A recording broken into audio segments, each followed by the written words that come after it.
everyone, and happy Financially Lit Tuesday. Back at it again every Tuesday at 6:30 p.m. with news, tips, and tricks to help you wealth up. So I'm super excited to be back here with you all. It just seemed like, the Tuesday is so long. I miss y'all. So for those of you that are tuned in, go ahead and drop a comment. I want to know who's out there tuned in to today's Financially Lit Tuesday. And then also, we don't want to keep the wealthy knowledge to ourselves. Definitely go ahead and make sure that you hit the share button. If you're on the Sipping Wealth YouTube channel, go ahead and hit the subscribe button and the notification bell so that you don't miss any Financially Lit Tuesdays and you can interact. Definitely want to make sure that I'm answering any questions for you all while we are live. So today we are talking about money mindset and what it takes to have the right mindset when accumulating wealth. I feel like, yes, I come on here every Tuesday and I'm giving you all this information. But if we're operating in a scarcity mindset, then we're going to continuously have the same issue. So, like I said, those of you tuned in, go ahead and drop a comment. Let me know who's watching with me or who's with me today. And go ahead and share with your friends and family. Today we're going to be really talking about our financial goals, right? Getting in that right mindset, like I said. So a lot of us made a lot of big changes during the pandemic, or changes just happened in general. So some of us lost our jobs. Hey, Trey, how's it going? So some people lost their jobs. Some people started new businesses, like businesses that are like doing their thing. So I know a couple of people started their business last year or even the beginning of this year, and they're already in 50K or 100K. Like they're doing their thing. So a lot of businesses have started. Some businesses closed down. A lot of investing going on. And some people even had to tighten their budget because the finances got a little skimp. Right. So how was y'all's? How do you feel about, the shift, the whole pandemic shift? How was it to you? Was there some pros to it for you? Was there like some cons out there? How did it go for y'all? Because I know over here with Grand Rev, we definitely had to pivot a little bit, right? Because we were always in the office. We went to the office. We met clients in the office. We also had to realize, all right, let's make sure that we have the right internet connection, the right team available. Jocelyn ended up coming on so she could make sure that she helped you all as well. So there was quite a bit of changes on my end as well during the pandemic. So, or in lieu of the pandemic, I should say. So I could understand it. So to go ahead and get into the topic, before I go ahead and do that, I'm going to drop some statistics out there. Because we got to make sure, we got to see what the stats and the facts are out here. So one is 59% of adults, y'all, in the United States are living paycheck to paycheck. That's over half. That's over one in every other person is living paycheck to paycheck. Basically, that's more than half, almost 60%. Y'all, that is big. Out of a group of 10 people, 6 of them are living paycheck to paycheck. And that was in 2019. So you could only imagine a lot of people during the pandemic and things like that, taking that shift or, losing their jobs that they were already living paycheck to paycheck with. Right. Another is as of August of 2020, so almost a year ago, 21% of adults didn't have an emergency fund. So you all know, with being with me and just in general, how important having an emergency fund is. How important it is to make sure that you have a savings pool, a bucket of at least $1,000, because most incidentals are around $500 or deductibles, right? At least. And then you want to have that 6 months of savings, right? 6 months of your income of savings. So that's huge. Another is 52% of homeowners in 2020 said that they were worried about making their mortgage payments. Right now, we're dealing in a day and age where the forbearance has been lifted. Right now, homeowners are required to go ahead and make those mortgage payments. Some foreclosures are going on. The foreclosure courts are going out or having to put that on hold, had to put that on hold for so long. So that may be a thing, and that come to scare a lot of homeowners as well. Even though there has been a lot of people purchasing homes post pandemic, there's a lot of people that haven't been able to make those mortgage payments as well. And like I said, those 52% was actually nervous about making payments. Pretty crazy, right? Oh yeah, uh-oh. So like I said, we want to make sure that we have the right mindset in place, right? So I'm gonna ask y'all some questions. Those of you tuned in, and I'm gonna give y'all a little time to answer and stuff. So first question is, and you can just yes or no. Yes or no, you can put Y or N, however you want to answer this. All right. So this is a quick questionnaire. And it's whether you believe it or not. So getting wealthy takes too much work and struggle. Yes or no? Getting wealthy takes too much work or struggle. And like I said, you could put a Y, you could put yes, you could put an N, you could put no. The other is getting rich is a matter of luck or fate. Fate. Getting rich is a matter of luck or fate. Yes or no? And the other is I have the potential for wealth. All I need is a break. I have the potential for wealth. All I need is a break. All right. So I'll let y'all, chime in a little bit.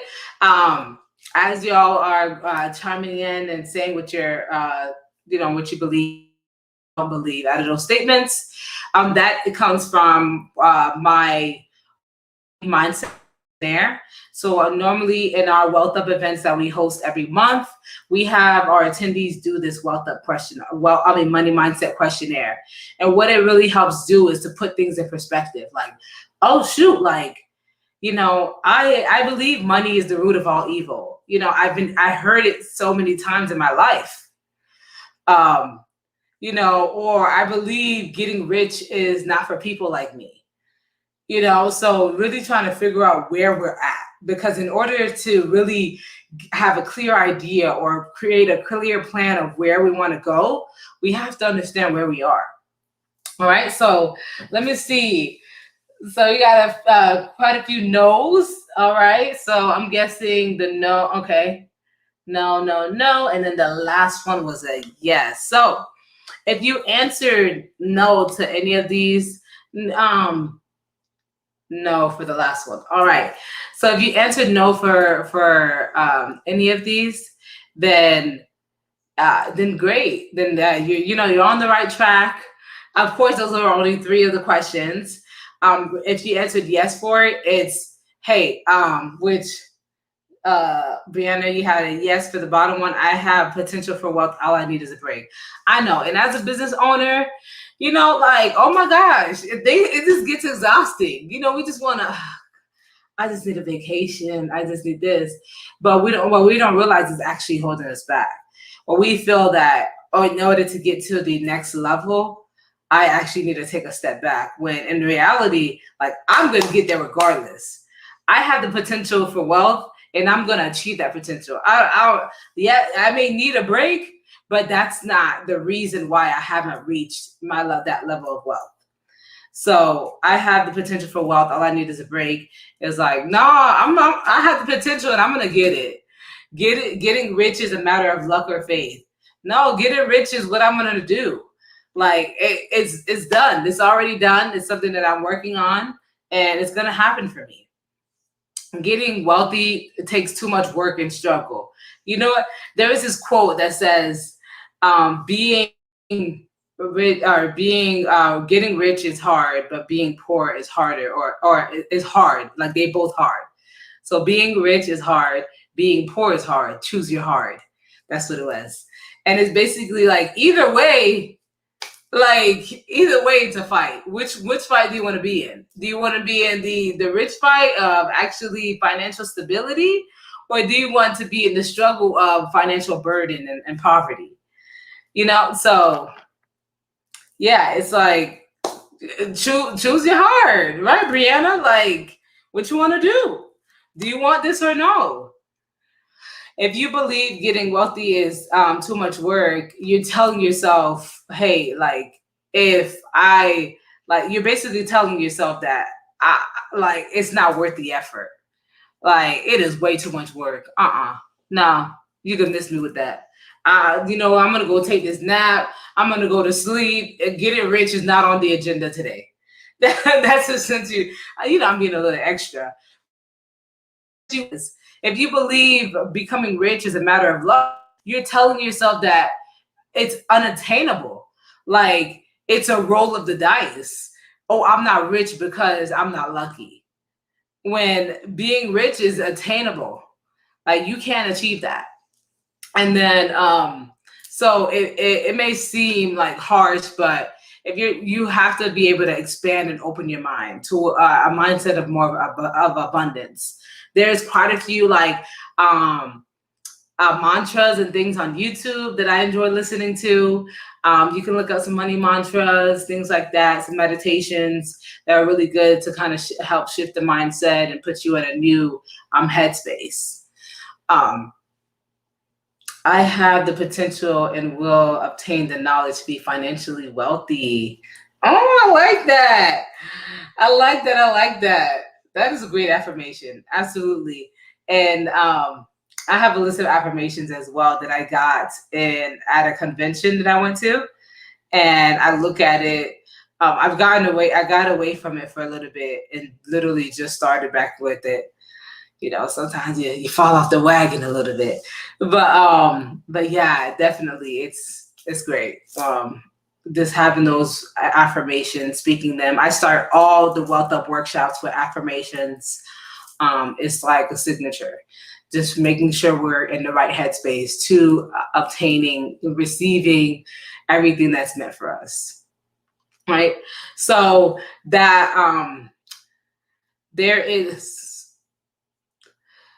there's power in the belief. So one of the things that I also want to hit on today is making sure that, hey, like after speaking those affirmations as well, we write out our goals, because a lot of things are going on in our minds, right? A lot of things happen on a day to day.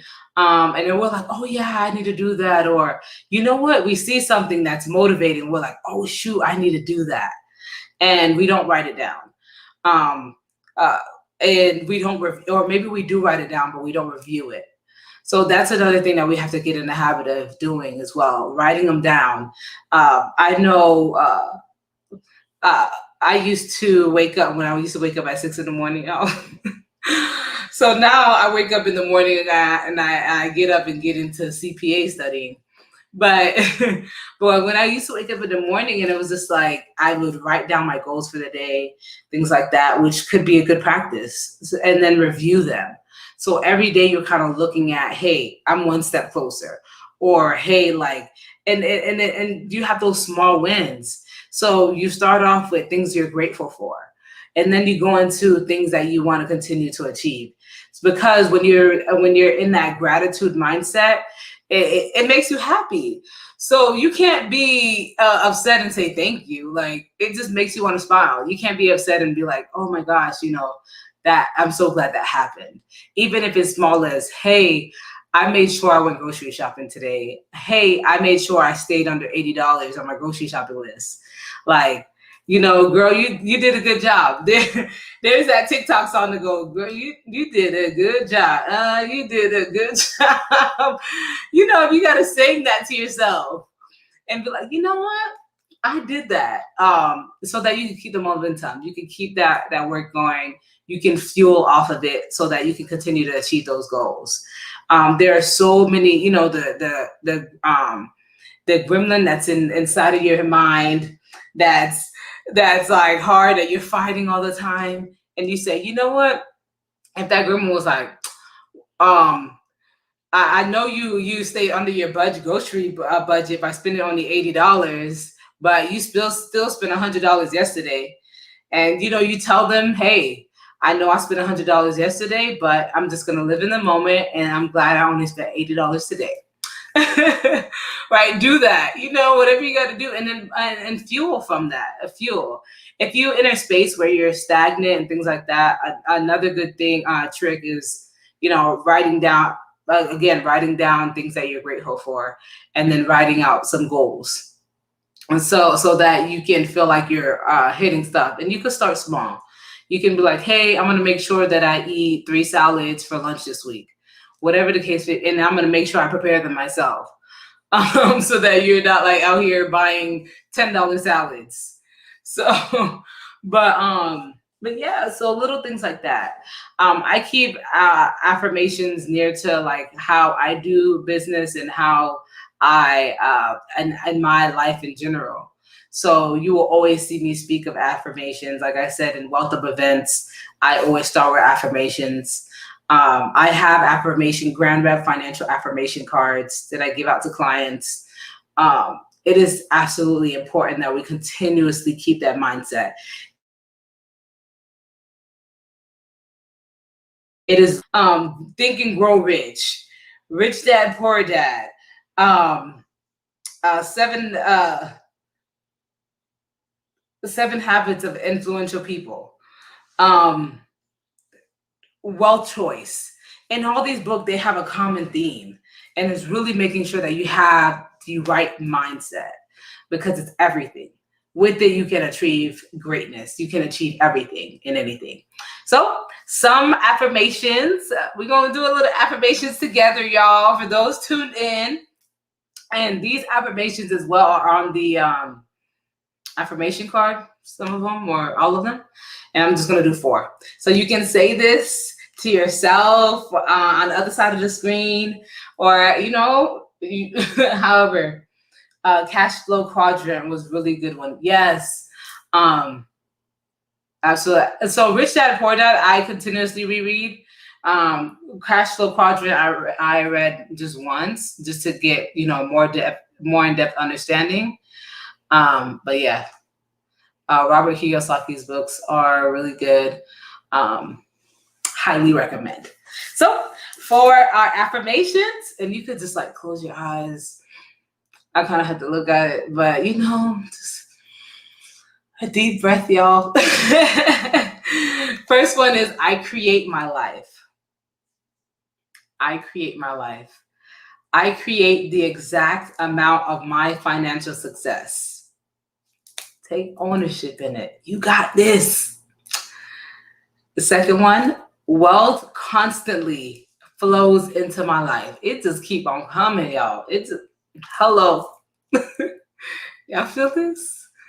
3, I am truly grateful for all the money I have now. We have to continue to extend gratitude for everything we have. Number 4 is, I am healthy, wealthy, and blessed. Speak it, because that's exactly what you are. You are healthy, you are wealthy, and you are blessed. And you will continue to be that. Right? We are going to continue to live in our best healthy, wealthy lives, and blessed lives, and continuously extend gratitude for that. So we remember all the things that we're grateful for, and not those negative things that try to keep us down, right? So that we can continuously stay in high spirits and attract the good things that are meant for our lives. Because when you're having a bad day, the day keeps going bad because that negativity, right? Everything just seems like it's going bad. But when you're like, you know what? It's not a thing. They cut me off on traffic. I'm not even going to let it. It's not going to faze me. Nope. Not today. And you put on your music and you vibe, the day just gets better from there, right? But when you're like, oh no, they did it. Da, da, da. Now the day goes downhill. Like attracts like. Yeah. So just making sure that we're extending that energy and receiving it in return. So I brand myself as a holistic wealth accountant. It's something that a title that I've created for myself, but I created it because it encompasses all I do. Because I'm not just a regular accountant. I pride myself in making sure that uh, even my brand, even my team members, we make sure that we take the time to think of our clients in a more holistic sense.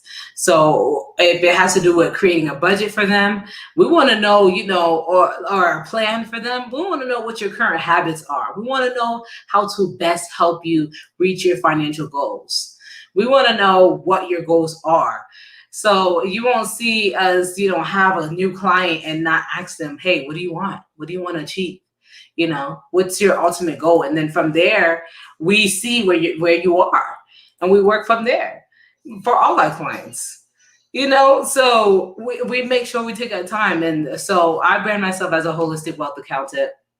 I believe in, like, wholeheartedly in financial wellness. Is absolutely important. I believe that with achieving financial success, we can then in turn our dreams into reality. I see so many dreams go deferred, and so many dreams are don't get to be achieved. Right? Same thing with different words. But we let them fly because we don't have the resources. And it starts with our mindset, right? We're going to get our resources. Brianna said facts. Girl, yes, we're going to get that. So we believe at Grand Rap that, hey, like, and this it's true to me. Like, I live this to the core, that if I can help you all, if we can help you all, alleviate those financial burdens, find a clue or find a plan that can help your children, whatever the case may be, then you can then live out your dream. And that is absolutely important. And it starts with a mindset of abundance. So getting out of that scarcity mindset and welcoming, all the abundance that's meant for you, y'all. So thank you all for tuning in for this week's Financial Lit Tuesday. This was a little more on the calm side. I did want to make sure that I get on here and talk about mindset, because it's something that gets overlooked. And, I get on here, I talk financial news all the time. But kind of just taking a step back and saying, hey, the reminder out there for those of you that haven't achieved those financial goals yet. We all have financial goals, even in the state that I am right now. I have the next goal to achieve. Everyone has a next financial goal. Even if you're like, you know what, I don't want for anything. I have a pretty good, life. Then you have a kid and you're like, I want to build a great life for my kid as well. I want financial stability for my kid. Now it's a new financial goal, right? So, but that starts with that mindset. And I want to make sure I spread that for y'all. But hopefully this was helpful. For those of you that have any questions, that have any concerns, that are like, oh my gosh, I need help with this, that, and the third, feel free to reach out. The number on the screen is how you reach us. So you can go ahead and text that number, the number on the screen. You can call it and we'll assist you. Tune in next week to another episode of Financial Lit Tuesday. So next week, we are going over some things for the kids. So for those of you out there that have children, that have nieces, that have nephews, cousins, the whole nine, and you want to make sure that they have a better financial future, you definitely want to make sure you're tuned in next week, next Tuesday, because I'll be dropping those gems. I know quite a few people have been asking about, savings plans for their kids and things like that. So we're going to go over a few next week. Now, the list is pretty long, so we're going to make it a series as well in the future. But just to give y'all a little taste for now, give y'all some steps that you can start taking today for your children or future kids, right? Thank you again for tuning in to Financially Lit Tuesday. So, like I said, come back back next Tuesday at 6:30 p.m. If you're on YouTube, be sure to follow, subscribe, and hit the notification bell to the Sipping Wealth YouTube channel. And y'all have a great, amazing rest of your Tuesday, and let's wealth up. Yeah.